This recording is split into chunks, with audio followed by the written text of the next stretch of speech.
All right, so let's go ahead and start working on 6-9. Get our 6-9, number 1. So this is your classic momentum forward momentum after. I got a spinning disc. It's rotating at 2 radians per second. It's dropped on another ring, which is sitting there stationary.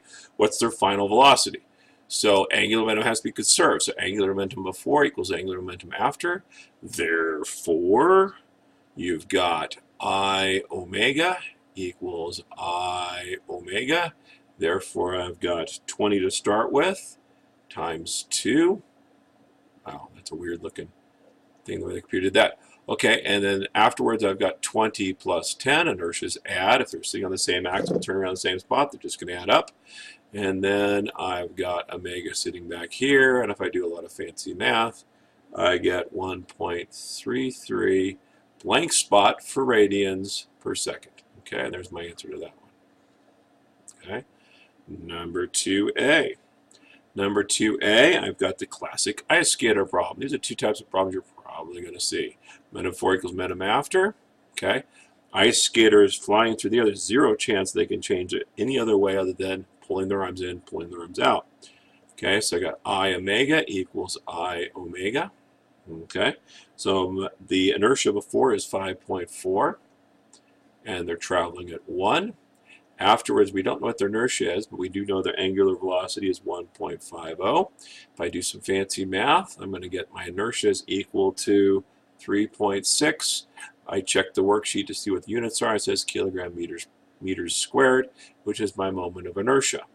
Now, the next question is interesting. It says, would this involve pulling his body more tightly together or spreading himself out? Well, his inertia just went down. If your inertia goes down, it means your mass is concentrated more towards the middle, which means he's pulling himself in.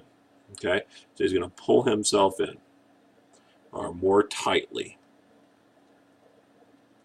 Right, he's going to pull his body more tightly.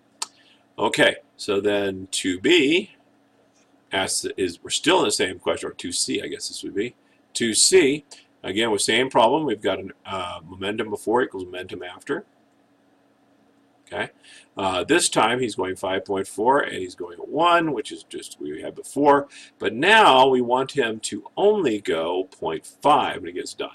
So he's got to slow down. So as he's going to slow himself down, he's going to throw his body outwards, which means his inertia should go up.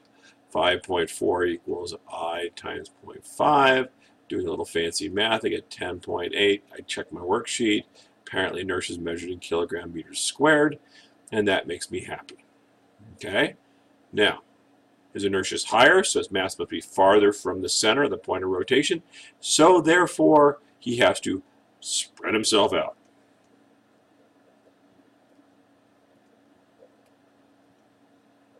Nice. All right, then next on the list, we got 3. We got a potter's wheel. Potter's wheel has a rotational speed of 20 radians per second and a rotational momentum of when it has a rotational momentum of 10 kilogram meters squared per second. What is the inertia of the wheel? This one's a dumb problem. I'm not sure what's on the worksheet, but angular momentum is equal to mass times inertia. See, inertia times velocity. So I tell me my inertia, my momentum is 10. My inertia I don't know, and this is 20. Oh, this is 20, so therefore my inertia must be 0.5. I check my worksheet. Kilogram meters squared is my inertia, and that's how I do the first 3 problems on assignment 6-9. The rest of them you should be able to do at this point. Okay? If you've got any questions, send me emails. I'll be watching my emails all day long in anticipation of all the wonderful questions I'm going to get, and that would be great. Nothing make me happier. All right, ta-ta for now. Yep.